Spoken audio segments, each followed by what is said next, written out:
What's up, ladies and gentlemen? You're now watching Kinetic Outcome, and we are with Regina Larco, the queen of podcasts. So if you'd like to know more about her, I'll put the link in the description box. It's called the #Impact Podcast. But we'll find out more about her throughout the process of this video. So Regina, introduction of yourself.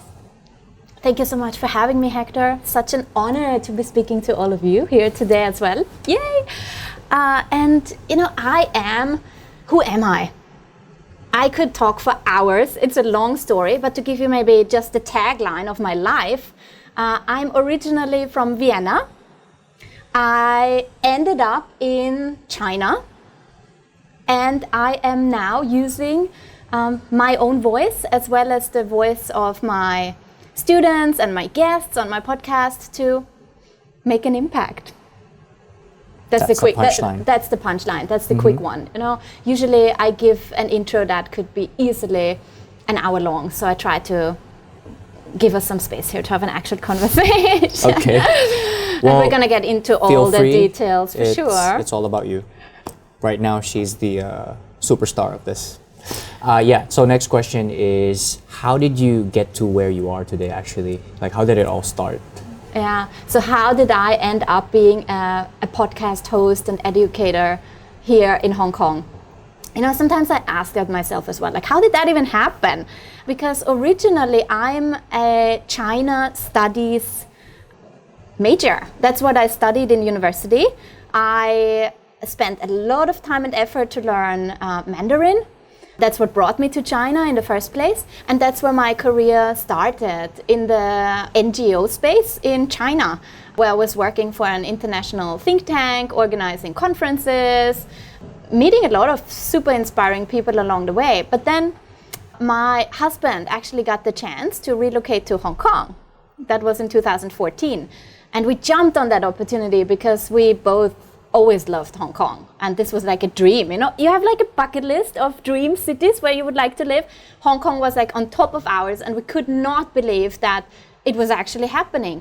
But then when we came to Hong Kong, this was a time for me to kind of evaluate what would I want to do with my career next. Would I want to continue working for this think tank that I had worked with before? But I was, I was a bit curious to try maybe some other things. And then I started freelancing, working with a lot of media organizations, actually. And along the way, I met a lot of really inspiring startup founders. And that always triggered my interest. Like, these people that are starting something from scratch, that's amazing. And at the same time, I was listening to at least 10 podcasts a day to educate myself. And I was always such a radio fanatic. And that's when it really started, slowly but steady. And an idea was kind of planted in my head that I would want to run my own podcast. And I would want to invite really inspiring people that are doing great work here in Hong Kong. That's where it started. That are running NGOs, that are running social enterprises. And I would want to help them spread the word about their amazing work. And that's how it all started. In 2016, when I started to buy my first equipment and I booked my first interviews. And in the meantime, I also had 3 children, so that kept me really busy as well. But where I am today is that I'm not only running my own podcast, #Impact, but I'm also supporting other people to launch their impactful podcasts. And that's really rewarding. You mentioned you're guiding them throughout the process, right? Yeah, I do. So how's that going? And it's in different locations. Yeah, so when it comes to like my earliest students, it was really surprising actually, because when I started my podcast, what I didn't anticipate at all was that as soon as I put myself out there as I gave myself this new identity, I'm now a podcast host and I run this podcast, people reached out to me and asked me for advice. Like, I was also interested in starting a podcast. How do I do that? And they became kind of like my first students and mentees. I just shared whatever I knew about podcasting with them. And some of them actually became hosts on my show as well. So I have guest hosts now that are based across the globe, actually. One in Honolulu, one in Sydney, one in Berlin. And I taught them how to do a podcast, and they get to interview people they find inspiring, and are then featured on #Impact Podcast. And that's not where it ended. Like, that's kind of how it started, my mentorship of helping other people to get into podcasting, and not just get into podcasting, but also, step into that confidence that your voice matters and that you have something to say, and that's important that you speak up and voice that. And that's what I'm doing now on a more structured level, with also running mastermind programs for people that are new to podcasting or that have just launched and they want to kind of get to the next level. And also for people that are really just in the beginning, like totally confused, like what do I actually have to do when I want to start a podcast in the first place? And then I work with them, and that's really fun. Sounds awesome. One thing that came into my head when you said you studied Mandarin. Yes. Can you speak fluently? I could at some point. Don't put me to the test here now. No, I want, because I don't speak it. Yeah, because it's been a while, and even here in Hong Kong, I don't even use it that much, but it's a bit of shame because I spent a lot of time studying this language, right?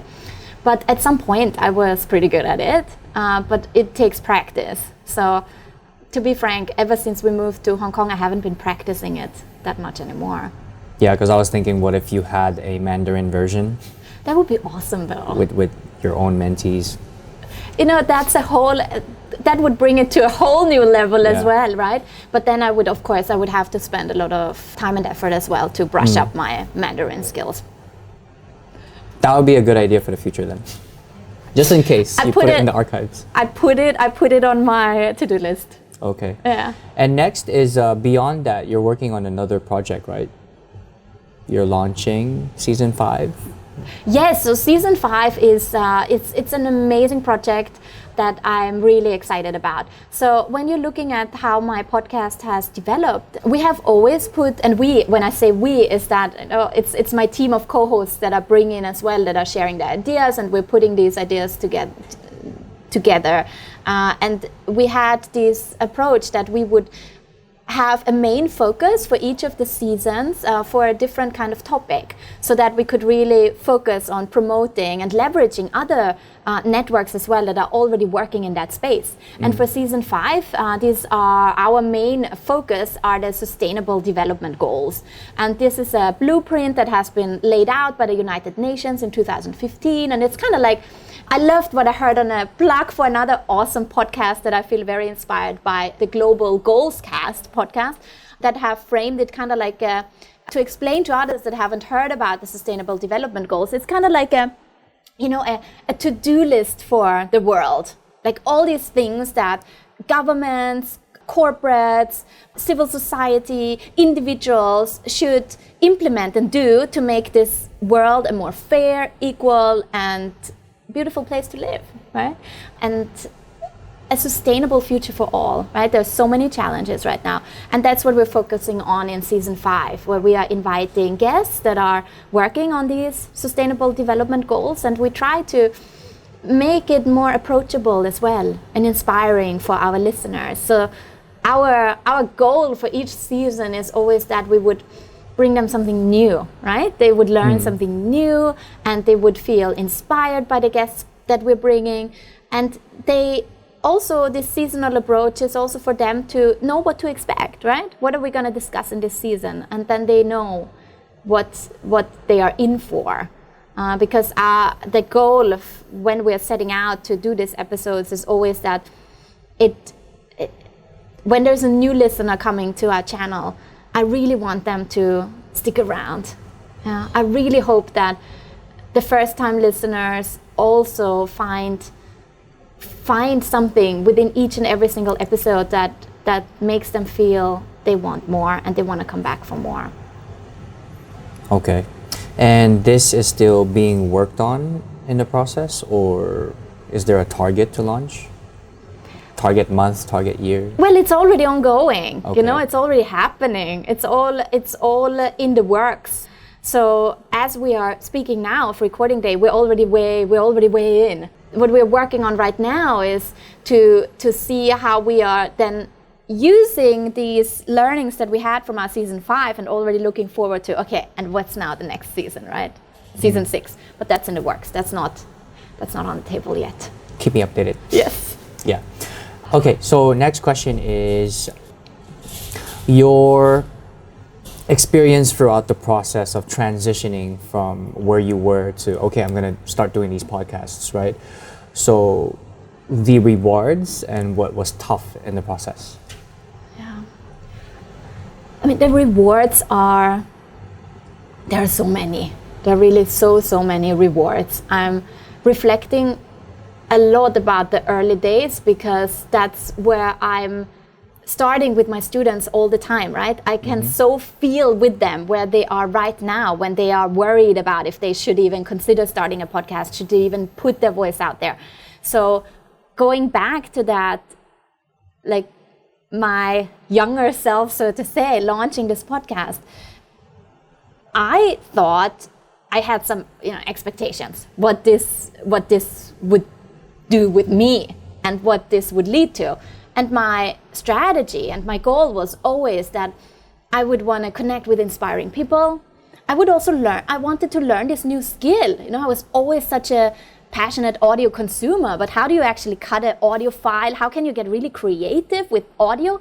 So that's something that definitely this journey has brought me as a reward, that every season you can really tell how things are improving. It's a work in progress, and there's still so much space for me also to learn how to get better at it and what things to try out for the podcast.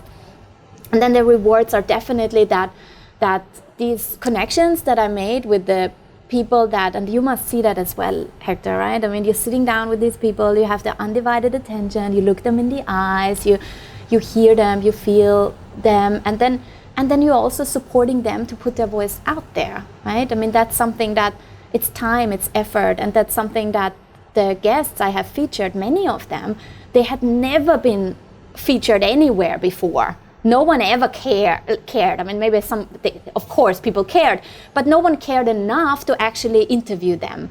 And then that they actually had the chance to share why they are passionate about, making the world better, and having them air on, even if it's just a small channel. In the beginning, 0 listeners, right? When you start, there's no one listening. But over time, as the audience grew, I think the guests also saw that. They appreciated that the podcasts I recorded, the ones I recorded, even the first ones, every month, I'm checking my stats. Every month they're getting downloads. The things I recorded like 4 years ago, right? Found by new listeners on whatever kind of search engine. So the rewards are immense. And of course, the setbacks are immense too. Yeah, I mean, the doubts I've faced in the first few years, the doubts I still face today, wondering, like, am I doing everything right? Am I really doing enough to grow this channel? Am I really making the right choices? I mean, that never ends. And I guess the biggest challenges that I faced is also, how do I balance it all? Keeping my production running that started as a passion project, just want to interview people and get inspired by them. But then starting to teaching people, starting to work with sponsors, starting to, also delegate certain things to co-hosts or people that are helping out with social media. All of a sudden, there were so many new roles and hats that I was wearing. And at the same time, going through pregnancies and having newborns and facing a pandemic, and all these things are happening as you work through this project, right? There were, and still are, surprises every single day. And I think it is, for me, it's really a conscious choice that I say, I believe in this, I believe what I'm building here, and I enjoy even though it's challenging, I enjoy the process of it. And every day I decide that I keep showing up for it. Yeah. I think that's a pretty good summary. Thanks for sharing. And I think just for my experience in life, it's doing things that you like and show up for, then you get these random surprises of opportunities popping up left and right, and you just didn't expect it. And that's the beauty of it. Probably same for you. Absolutely. Like the things that, I often get a bit frustrated with the conversations I have, and I feel I'm happy. Don't get me wrong. I'm happy to have these conversations, but it's often so much about. No matter, it doesn't. Let's take podcasting as an example, but I don't think it's not just when it comes to podcasting. It's with everything. Every project you take on, every commitment you make, you with your video channel, with the things you're doing, with your interviews. When you're starting, you think that's what you do. Like it's just a podcast. And that's often then when people are starting out thinking like, oh, they make it smaller than it is. Because I know I did it too, right? Good example, when I was volunteering with TEDx Teen Hub Women. Yeah, it's an amazing community. And this was kind of like in my first year of my podcast. And I made myself so much smaller than I should have, right? I mean, I was building this community. I was starting to have this audience. I really gained some traction. But the way I communicated and the way I talked about my podcast was, it's my little passion project. Even though I showed up for it every day, even though I put so much effort, time, and love and dedication to it, that was not a little thing to do. It took time and effort and strength, and it surprised me every single day what kind of opportunities it brought me then, right? I mean, being invited to speak myself at a TEDx event, that was because of the podcast, right? But when you're starting something, you don't really see all these opportunities because you're so, I think, in it, and so was I, right? I mean, oh, sorry about that. Sorry if that gave you some bad audio right now. It's okay. I know how bad audio is because, I also don't like that at my podcast when that happens. That you are, I think you have to kind of like stand up for yourself, even if you're just starting out, and even if you are, trying out something new. Why not to already step into that confidence of saying, yeah, I got this, and I have something to offer here that is of value. I'm talking to myself, like my 2016 Regina. Like if I could go back, I would have wanted to already be more confident in what I'm bringing to my audience with this. Well, we have it now, so. Interesting thing, like I learned recently, instead of acting like the person you're supposed to be, you must be it now. And not everybody will understand it, but when you can see how big what you're building is and nobody else can see it, it starts with 95% in the mind and 5% of strategy. So your inner world is a reflection of your outer world. That's really deep. We can get to that after this. Yeah. That's in the bonus material. Yeah, for our next question is, what do you feel about people's approach to the industry you're in? As you said, not much people are doing it before, and now it's emerging, right? Yes. It's an exciting time for audio and for podcasting in particular, because people are now actually stepping into it and seeing also, I think, other more established people doing it. I think that's one part of it. I mean, Michelle Obama, Barack Obama, they have their own shows now, right? There are people that are spending the time to put a podcast out there, and now it just got a higher profile, I would say, because people like them are stepping in, and they are also saying like, this is a great format to communicate.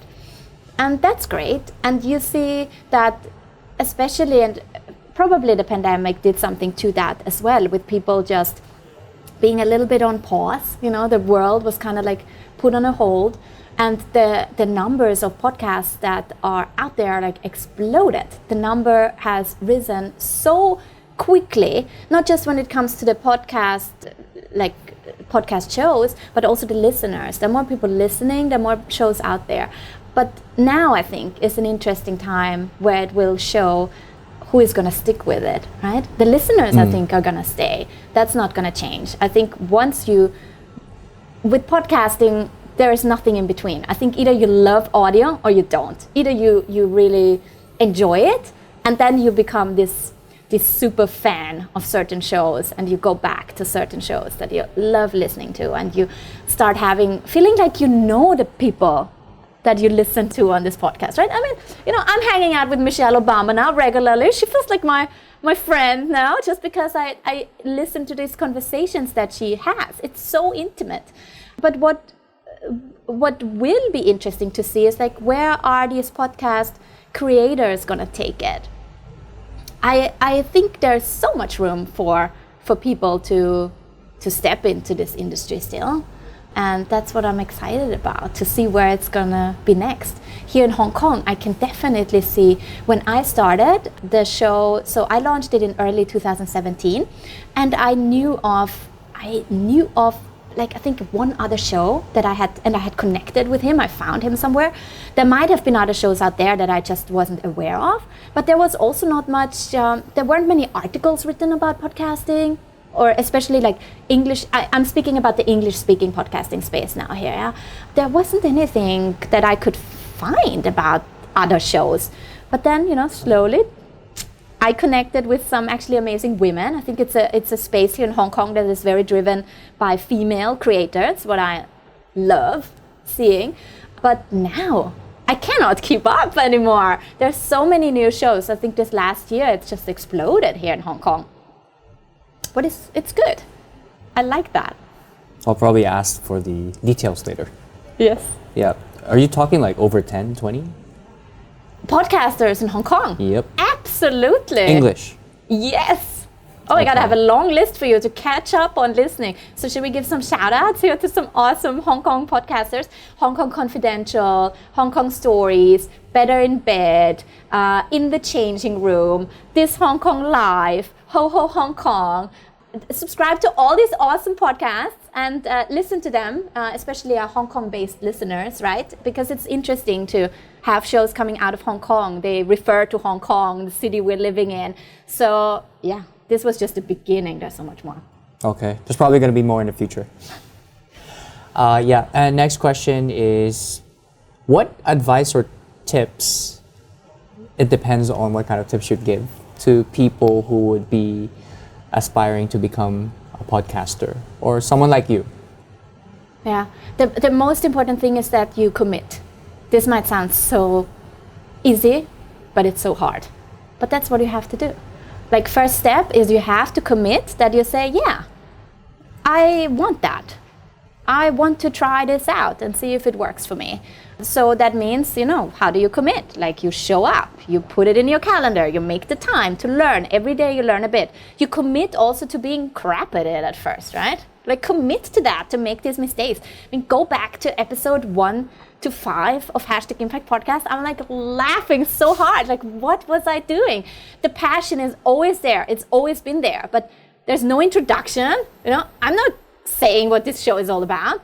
There is just, you know, me starting, interviewing some people. Like, I advise everyone, like, don't do that. You know? Like, share a little bit about yourself and what this show is about. Give your audience a little bit of context and don't leave them guessing. But that's what you have to commit to really learning as you go, and to be, yeah, to make your mistakes along the way. And when it comes to podcasting, of course, the next step would always be, really be very clear on who are you doing this for, like who is your target audience, like that one person that you want to fall in love with your show. Who is that person? Where does this person hang out? What do they do where do they hang out on social media? What other interests do they have? What other shows do they listen to? Be like really clear on who is that one person that will be your super fan. And the third step is be really clear on why you're doing this. No? If you can commit, but if you're not clear on why you want to commit to this, then you're gonna fade away. Maybe you're gonna do like 3 episodes, but then that's a shame, and that's actually a waste of your time. So don't do that. Ask yourself, like, what is it that you want to get out of this experience? Like, what could this be? Some people really just start a podcast because they want to especially the young people I work with. I work with a lot of schools here in Hong Kong as well, and universities. This is a skill that's in demand. I mean, look at the jobs that are out there right now. I'm on all the podcast newsletters, right? I mean, if I would stop my podcast tomorrow, I would have a lot of other jobs I could do just because now I know how to edit an audio file. I know how to curate stories. I could, Spotify is looking left and right for people for their new podcast because they're really big into going very aggressively in that space. So this is also something that you could add to your CV as a skill that is in demand and will be more in demand in the future as well. I do like to think that we are in an era of where we need to know how to do acting, because it's all about the videos now, or if not the videos, then the audio. So it's creating your mark. I don't know if you are a fan of 𝙇𝙤𝙤𝙘𝙀, but I follow that guy a lot. And he also says it would be good to have your own signature sound. Like could be maybe like a Regina Larko, right? Let's create a sound. And he says maybe one day you can just ask Alexa to look for Regina Larko. I think you can already do that. You can already do it. I mean, try that out. Please let me know if this actually works. I haven't tested it myself. I don't have an Alexa. We could, but I kind of, interesting, fun fact, but I kind of disapproved of that. Like my husband was like, let's try that out. And I said, no, that's too much for me going on if we're now starting to talk to our devices like that. So I actually vetoed that. I said, no, I don't want to. But supposedly, because the podcast is also on Amazon, so you could also search, I don't know how you then say, like search Audible. It's an Audible as well. Yeah. Or search Spotify, #Impact Podcast. For sure you could do that. Or Regina Larko, because the podcast is under the name. That's interesting. Actually, with the personal branding, definitely. I mean, there's something to it, right? Yeah, we're stepping into that era. Soon enough, it's going to be online. And I really believe it's good to build your personal image and branding. That's why I'm here as well. And also a big fan of Grant Cardone. He said when this pandemic happened, he just 10x'd on online content. Because he says, if you're doing it right, for example, let's just say I'm a toy industry expert.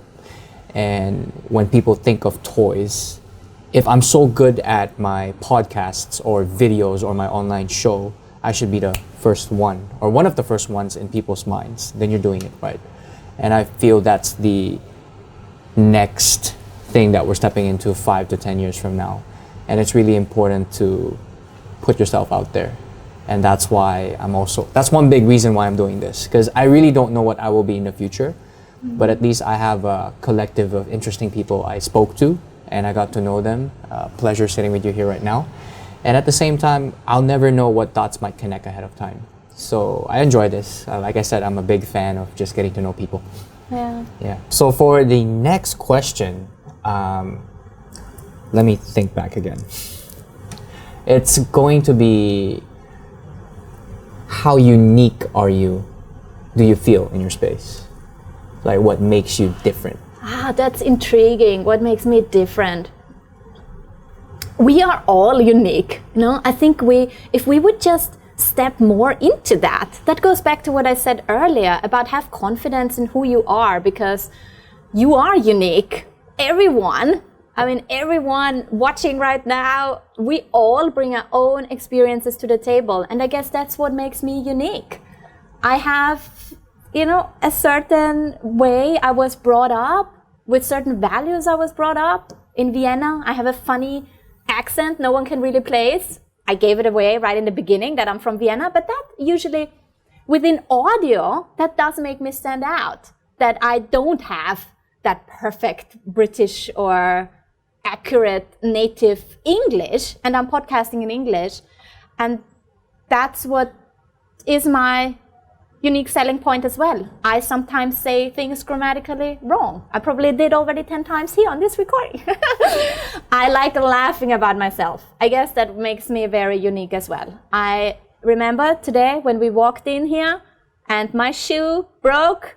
I'm not going to show you my shoe now, but it doesn't look nice and I have to go buy myself a new shoe now because it's broken. I think that maybe that's what makes me unique. I like to be me as well, even when I'm in more formal situations, like being interviewed by Hector. You know, we're sitting at the table, this is an interview. Thank you for doing awesome video work here, Ed. But you know, I still want to be me, and I think that's a challenge maybe that a lot of people have, that we always think we have to be someone else and we have to be a certain person. But that's what you said before. I really want to pick up on that. Actually look at what you want to be, right?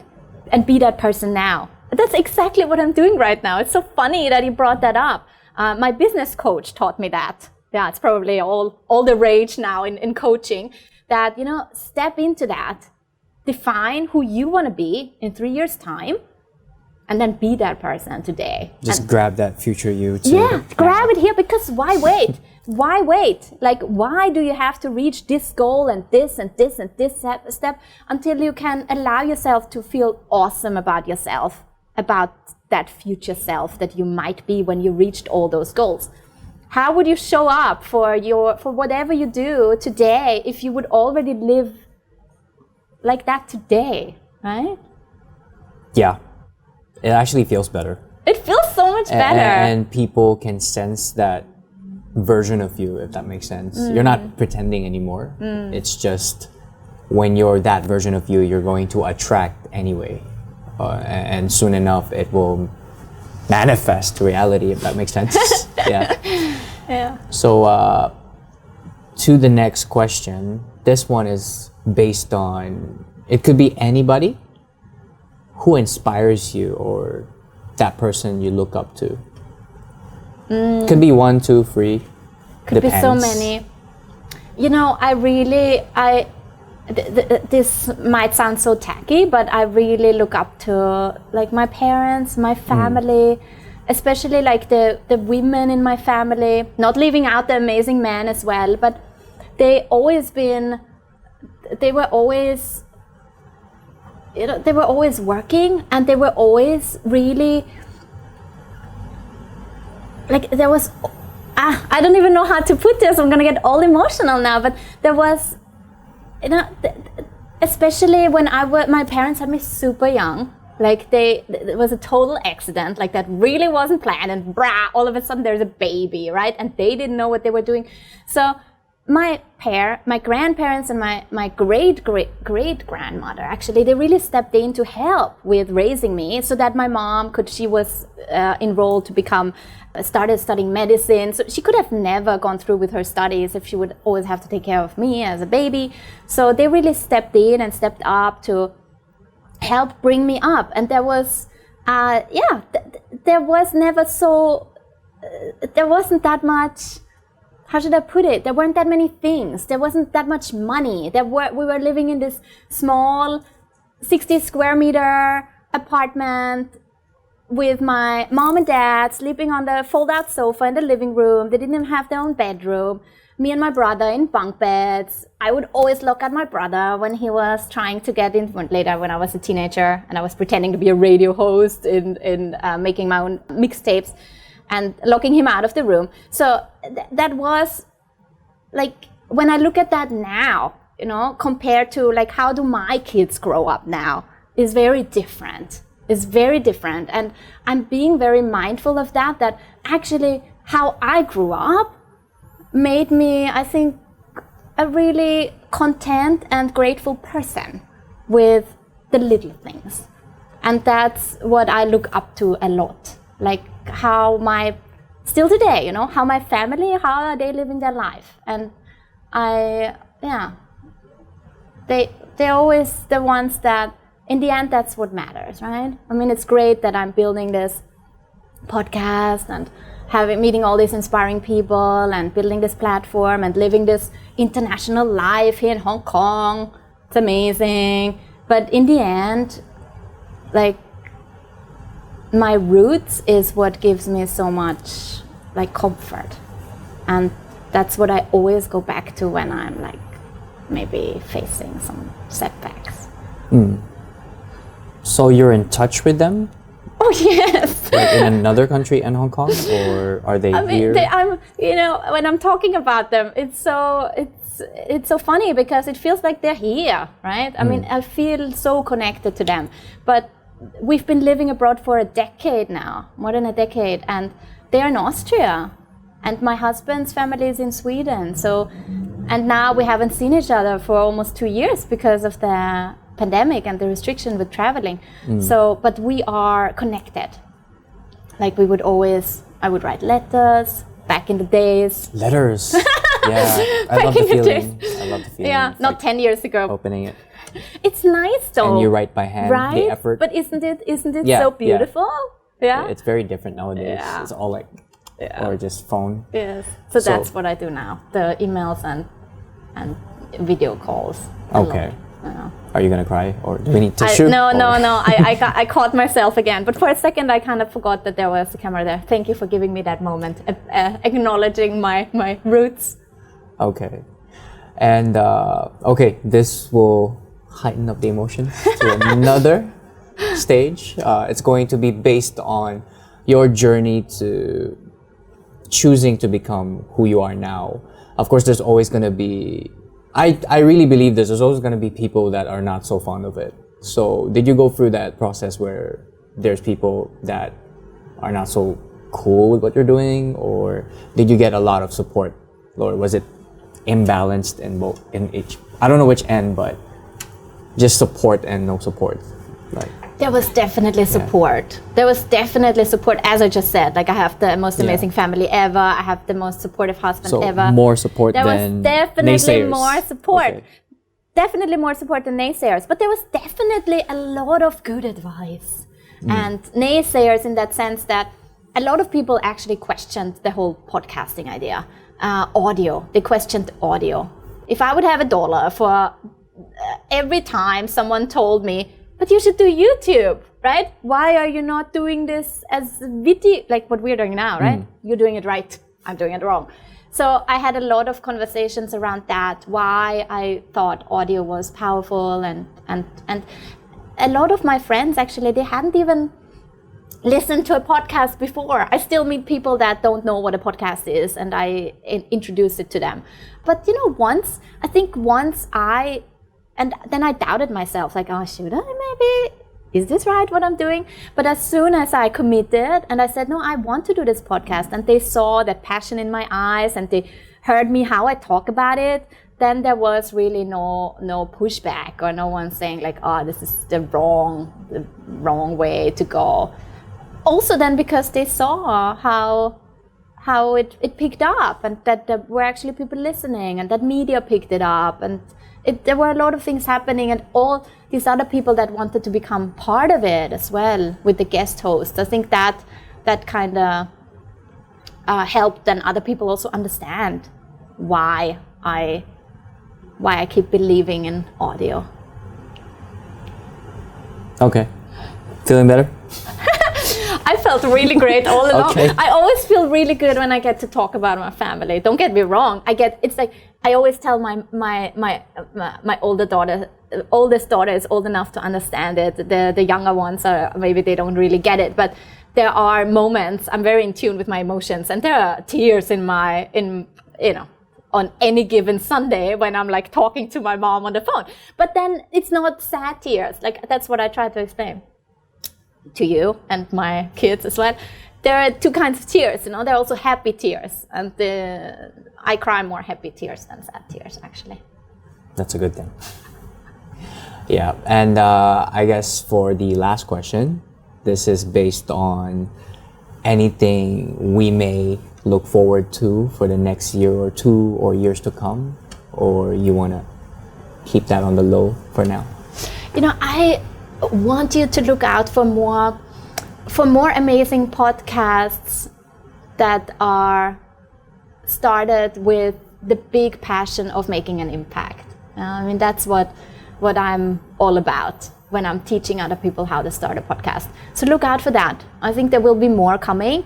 I'm always looking for, so if anyone's watching, if you want to be a host on #Impact Podcast, reach out to me. I really want to have more people from all over the globe to also step up and say, like, actually, I like that format. I would also like to host an episode. Why not? So my challenge is now I really want to diversify it as well, so that we would have stories from all over the world. There are some continents that we hadn't covered yet, and I want to include more stories from other places as well where we haven't heard so much from yet. So that's definitely on my